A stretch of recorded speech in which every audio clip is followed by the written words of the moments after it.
Pro wrestlers del mundo, uníos. Así podría empezar un manifiesto a favor de la sindicalización en el mundo de la lucha libre. La Organización Internacional del Trabajo mide la conflictividad laboral según el número de huelgas y cierres patronales que hay en un país o en un sector. Así que se podría deducir que en el ámbito del wrestling ese índice sería de 0 patatero. Pero si le preguntan a Sasha Banks, a Naomi o a MJF, por ejemplo, creo que no estarían de acuerdo con ese 0 patatero. Aprovechamos este vídeo no solo para hablar del caso Sasha Banks, el caso Naomi, el caso MJF, sino para hablar también de la unión entre luchadores y de la posible organización de un sindicato dentro de la lucha libre que a día de hoy en Estados Unidos no existe. Pero primero repasemos brevemente qué es lo que ha pasado en las últimas semanas, tanto en WWE como en AEW. El caso Sasha Banks y Naomi es un caso que se basa en diferencias creativas, ¿no? Dos luchadoras que llegan el día del show, que conocen los planes que tienen los bookers para sus personajes, que no están de acuerdo con esos planes y que deciden no pelear en el evento, no pelear en ese show, y que por ello han sido apartadas de televisión y se ha congelado su sueldo, o por lo menos eso es lo que saben por las informaciones, porque son bastante confusas. Yo pregunto, si Sasha Banks y Naomi son contratistas independientes, que es la figura, el término que se usa básicamente en Estados Unidos para hablar de un autónomo, ¿cuál es la polémica respecto a que decidan no trabajar un show de WWE? ¿No están en su derecho? O sea, entender lo contrario sería entender que tienen un contrato exclusivo, es decir, que no son contratistas independientes. En el caso de MJF es un caso completamente distinto, aunque pueda parecer similar porque ha ocurrido casi en el mismo tiempo. Pero en el caso de MJF no es tanto una diferencia creativa, no parece ser eso, sino un tema de salario, de cuánto vales como luchador. Cuando firman a MJF en el nacimiento de All Elite Wrestling, era un luchador desconocido, igual que por ejemplo era Sammy Guevara, Jungle Boy o Kip Sabian. Luchadores por los que apostó All Elite Wrestling cuando comenzó, y que con el tiempo algunos de ellos, pues más o menos su valor de marca se ha mantenido similar, pero en el caso de MJF podría decirse que se ha cuadruplicado o quintuplicado. ¿Qué es lo que pasa? Que cuando firmó ese contrato tenía un salario de luchador desconocido y ahora él reclama un salario de luchador de main eventer, que yo supongo que comparará con algunos de sus compañeros, algunos de ellos que provienen de otras empresas más importantes, y claro, palidecen al lado del suyo. Entonces parece una reclamación también obvia y también justificada por su caso el de querer renegociar su contrato, aunque ese contrato todavía no acabe hasta dentro de un par de años. Esto es donde estamos. Este sería un resumen muy muy breve de la situación de ambos casos. Lo que está claro en estos casos es que estamos hablando de individualidades, de personas concretas con sus deseos y con sus aspiraciones, pero a mí me da la sensación de que en general, no solo hablo de Sasha, de Naomi, MJF, en general cualquiera de estos sujetos, cualquiera de estos luchadores, no solo esos, vendería a su madre por ser main event de WrestleMania. A lo que me quiero referir es que en estos casos nos queremos centrar mucho en los individuos porque es lo que da más morbo, es lo que da más visitas, es lo que da más debates, porque uno le cae bien y es fanático, otro odia a esos luchadores, se posicionan. Pero en realidad el debate de fondo es qué pasaría si se unieran, no solo de la misma empresa, sino de distintas empresas. Pues por ejemplo, aquí hemos venido a hablar de sindicatos. Un sindicato significaría que habría representantes sindicales entre los luchadores, pero también entre los árbitros, los comentaristas, los producers. Se podrían responder cuestiones que hasta ahora no sabemos, básicamente por la inexistencia de algo tan simple como un convenio colectivo. No sabemos cuánto debería cobrar un luchador por convenio, porque no existe ese convenio. Y a día de hoy, plantear estas cuestiones suenan marcianas, todas estas frases no suenan marcianas, pero en cualquier otro sector, incluso dentro de Estados Unidos, son preguntas habituales, ¿no? A la hora de firmar un contrato. ¿Cuál es mi salario base? O sea, todas esas cuestiones vienen en los contratos de W, obviamente, pero no vienen a nivel global ese tipo de salarios. Primero porque el sector del wrestling fuera de W y de aquellas empresas más grandes como Lelido, supongo que será el caso de New Japan, y otras empresas similares, fuera de esas empresas en las independientes funcionan un poco por acuerdos verbales, ¿no? Lo que se dice en inglés un handshake agreement, o sea, te doy la mano y quedamos en que te voy a pagar después del combate, pero lo mejor no te pago, porque no hay contrato. Que también ocurre en otros sectores, que no solo es algo que ocurre en la lucha libre, pero en el caso de Estados Unidos, y por ejemplo en las MMA, en las artes marciales mixtas tampoco hay un sindicato, también existe ese run run que durante los últimos años hemos vivido en la lucha libre. Y ese run run, todos sabemos de dónde viene, dónde empieza, que fue el caso de Zelina Vega, que las ganas de crear un sindicato se le pasaron también en cuanto le pusieron delante una corona de AliExpress. Pero bueno, creo que eso dice mucho de lo que estaba antes diciendo yo, de la situación en la que se encuentran los wrestlers, y en que muchos se venderían al final por un, por un trozo de pan, lo cual es bastante legítimo, ¿eh? No lo critico, aunque haga el chiste, aunque haga la broma. Pero a lo que me quiero referir es que si centramos este tema en las individualidades, sobre todo en un negocio de egos, en un negocio artístico, en un negocio en el que prima también las diferencias creativas, el querer lo mejor para tu personaje, es evidente que si le ofreces no solo un buen sueldo, sino una buena historia, una buena posición en la cartelera, los luchadores, muchos de ellos abandonarán cualquier idea marxista-leninista que tengan de querer crear un sindicato. Leo textualmente, me gustaría leer textualmente una parte del contrato que firma cada luchador con W. El contratista, el luchador, reconoce y acepta que durante el plazo será un contratista independiente. Por lo tanto, WWE no tendrá la responsabilidad de realizar deducciones o retenciones de la compensación del contratista, ya sea por impuestos federales, estatales, locales o de cualquier otro tipo. Compensación por desempleo, seguro social, compensación laboral o cualquier otra evaluación de las contribuciones. Además, debido a que el contratado es un contratista independiente, el contratista reconoce y acepta que WWE no tiene la obligación de proporcionar ningún seguro médico, de discapacidad, compensación laboral o cualquier otro seguro o beneficio que se ofrezca generalmente a los empleados de WWE. Los contratos de WWE también dejan claro en que el coste de maquillaje, vestuario, transporte, comida, etc., también corre por parte del luchador. Y creo que ahora una pregunta que hay que responder si alguien está escuchando esto y se pregunta ¿qué es un contratista independiente?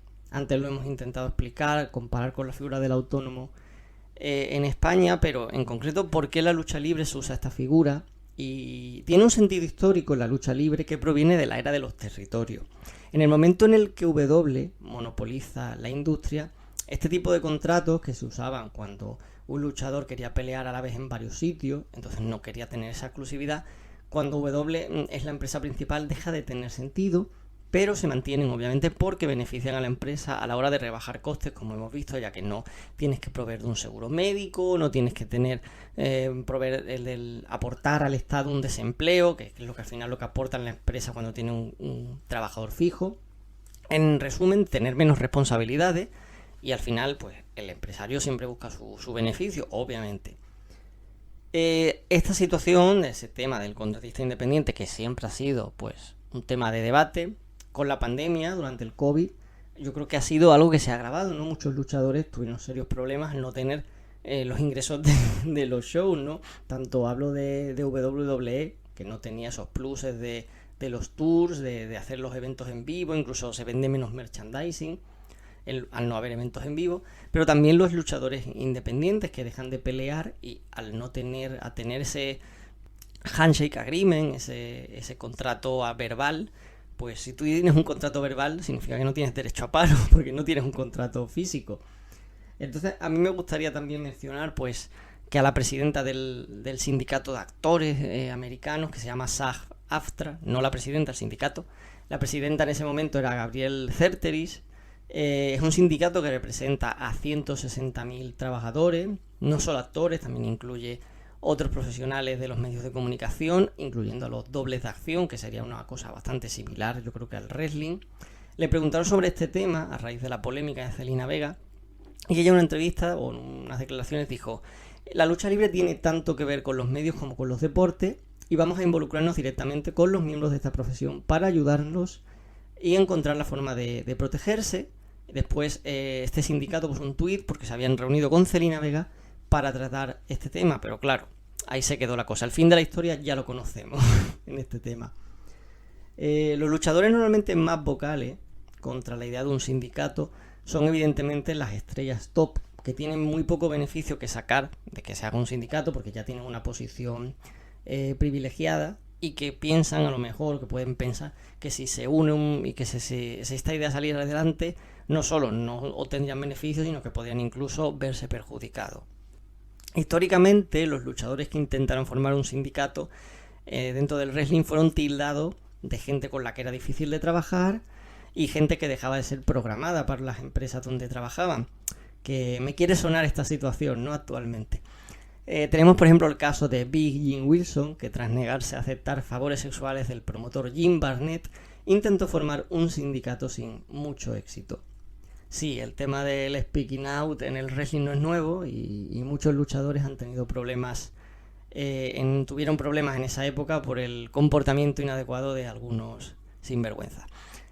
Aún así, el caso más sonado, el caso más conocido, que muchos recordaréis o habréis leído sobre él, es el de Jesse de Buddy Ventura, que ocurrió justo antes de WrestleMania 2. Jesse dio un discurso en el vestuario en el que animaba a plantarse ante los medios de comunicación y decir que no iban a pelear hasta que no se formara un sindicato. Al día siguiente, Jesse recibió una llamada de Vince McMahon, Jr., obviamente, que le amenazó con despedirle si volvía a hacer algo así. Y poco tiempo después de eso, pues abandonó la WWF. Al tiempo regresó, pero ya no intentó más lo del sindicato y básicamente decía que si los luchadores eran tan tontos como para no hacerle caso, que no lo iba a intentar. Así que bueno, también daría para otro vídeo todo el tema de Jesse de Buddy Ventura.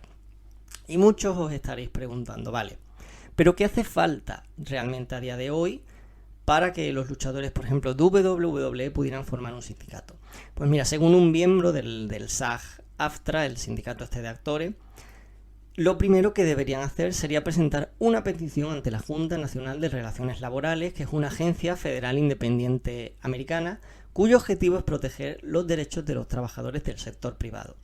Necesitarían por lo menos un tercio de los luchadores que afirmaran por escrito estar interesados en la formación de un sindicato.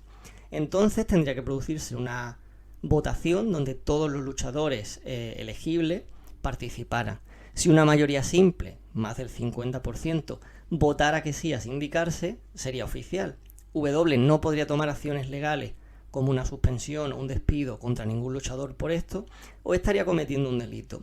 ¿Qué es lo que pasa? Es difícil probar ante un juzgado, cuando se trata de una sola persona, que W está tomando acciones por eso, por querer montar un sindicato.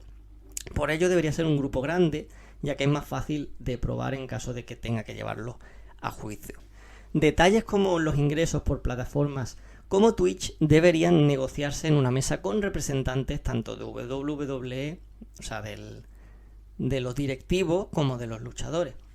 Todo quedaría dentro del acuerdo de convenio colectivo, así como otros temas que hemos hablado antes, como el salario base, los gastos de viaje, las bajas por maternidad o paternidad. A día de hoy, hay que ser sincero, W cumple de sobra en algunos de estos aspectos, ya lo sabemos. Nunca W le ha negado un permiso de paternidad, de baja por paternidad a ningún luchador, pero nunca está de más tenerlo por escrito en lugar de confiar en la buena voluntad del empleador. Como en toda negociación, ambas partes deberían sentarse con la mentalidad de que no saldrán con todo lo que quieren, ni los luchadores ni los directivos. Estoy seguro de que ninguno de ellos estarían contentos al 100% con el resultado final de una negociación entre ambos, pero estoy seguro también de que el talento saldrá con más de lo que tiene ahora. Repito que esto no es una crítica como paga W a sus luchadores, porque cualquiera podría decir, bueno, pero es que los millonarios estos están defendiendo a los luchadores millonarios de W que ganan un pastizal. Vale, sí, muchos de ellos tienen grandes contratos con inmensos beneficios, pero son frutos de la negociación individual que cada uno consigue al reunirse con los jefes de W. Por lo que cada vez que un luchador quiere llegar a ese contrato lucrativo, es vuelta a empezar de cero. Entonces, volvemos a lo mismo, en las individualidades de cada uno y los intereses de cada uno frente a proteger a los intereses del colectivo. Además, no solo eso, a mí personalmente, no sé vosotros, pero a mí me parte el corazón cada vez que un luchador independiente tiene que abrir un GoFundMe, como una especie de página de crowdfunding, para poder pagarse una operación por lesión. Entonces creo que De alguna forma habría que intentar atajar esta situación y habrá que empezar por lo más arriba de la cadena, que es lo más fácil, creo yo. Otro caso histórico muy interesante para este vídeo sería el caso de Jeff Jarrett, que antes de un combate con China en pay-per-view fue directamente a la oficina de Vince a decirle que o le pagaba lo que le debía o no peleaba esa noche. Hasta que Jeff Jarrett no confirmó por teléfono con su mujer que los $300,000 estaban en la cuenta bancaria, no se puso el atuendo, no se puso el gear y no sacó de una bolsa el campeonato intercontinental, que literalmente lo tenía preso, lo tenía como si lo hubiera secuestrado. Y claro, que luchadores tengan que llegar a estos extremos para poder negociar de tú a tú con el jefe, con el empresario, yo creo que debería escandalizarnos un poco a todos. Otro tema importante es porque al final solo parece que protestan los talentos más establecidos. No hay mucha gente que dice, bueno, pero si Sasha Banks ha sido main event de WrestleMania, si le han dado no sé cuántos títulos, si la tienen mimada y tal, y es como... Evidentemente los que protestan van a ser los más establecidos porque se ven capaces de no sufrir tanto las consecuencias o solo lo hacen mirando por su propio beneficio, como hemos dicho antes. Pero por ejemplo Naomi, yo creo que hasta que no se ha visto respaldada por alguien como Sasha, no ha dado el paso y se ha quejado por a lo mejor una situación creativa que desde hace años a ella no le gustaba. ¿Qué es lo que pasa con estas individualidades que llevamos mencionando todo el vídeo? El empresario, da igual si es W en general, las personas sabemos cómo somos los seres humanos y el empresario sabe cómo es el ser humano y, como he dicho, la mayoría vendería a su madre por un trozo de tarta del pastel un poco más grande. Si a eso le sumas eso, que el wrestling es una profesión artística, con el ego que eso supone, la combinación es explosiva. Recordemos que una de las quejas principales de Ryback era no tener un autobús propio, un autobús privado, cosas que otros sí tenían, como si eso fuera la principal prioridad de un luchador, y claro, como no iba a ser el merecedor de uno. El wrestling es una industria donde quien más genera cobra más, no es una especie de argumento donde se justifica que bueno, que no puedes pretender que cobre lo mismo un jobber que un main eventer, ¿no? Como en el fútbol, ¿no? No puede cobrar lo mismo Cristiano Ronaldo que un jugador de tercera provincial. Nadie está en contra de esa lógica. Obviamente, quien más genera cobra más. Lo que se defiende es que haya unas condiciones mínimas para los que no son grandes estrellas. Y también trabajan para sacar el show adelante. El wrestling es un negocio donde todos deberían estar agradecidos. Desde los luchadores que son extras o vienen a hacer de jobber, de engagement talent, por la oportunidad deberían estar agradecidos. A los mid-carders, que gracias a los draws pueden disfrutar de un público que abarrota el recinto, pero también deberían estar agradecidos los main eventers, que si no fuera por esos mid-carders no tendrían al público encendido durante las horas previas a su combate, que es el último.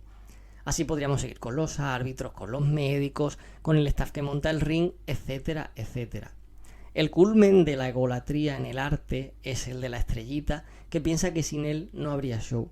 Pero si algo sabemos por WWE es que el show siempre puede y debe continuar y que todos son un engranaje más en la rueda, pero la rueda tiene piezas de recambio de sobra para seguir girando. Sin embargo, ¿qué pasaría si la mayor parte de los engranajes de la rueda falla? ¿Habrá recambios suficientes para cubrirlo? Y bueno, ¿y qué imagen pública da una rueda que falla tanto? Recordemos que WWE es una empresa que cotiza en bolsa. Sé que habrá algunos que no estén de acuerdo con lo que yo digo en este vídeo y argumentarán que si las formas o que si el modo de los luchadores que se quejan no es el correcto, que si son pocos profesionales o que si me huele la boca a culo de empresario de tanto lamer. El caso es que yo lo tengo muy claro, nos caiga mejor o peor, se llame CM Punk, Sasha Banks, MJF o me da igual quién. En Primero de Wrestling estamos siempre de parte del trabajador, así que, lo repito para acabar, pro wrestlers del mundo, unidos. It's funny because I was talking to, who was I talking to? Brittany Page, actually, Diamond Dallas Page's daughter. Right. And, you know, we were like, why isn't there a wrestling union? Why? And I gave it a Google, and I don't really want to dive into that. But Well, I think there's one reason, isn't there? there's one reason. And his name is? I don't know. I have no idea who you're talking about.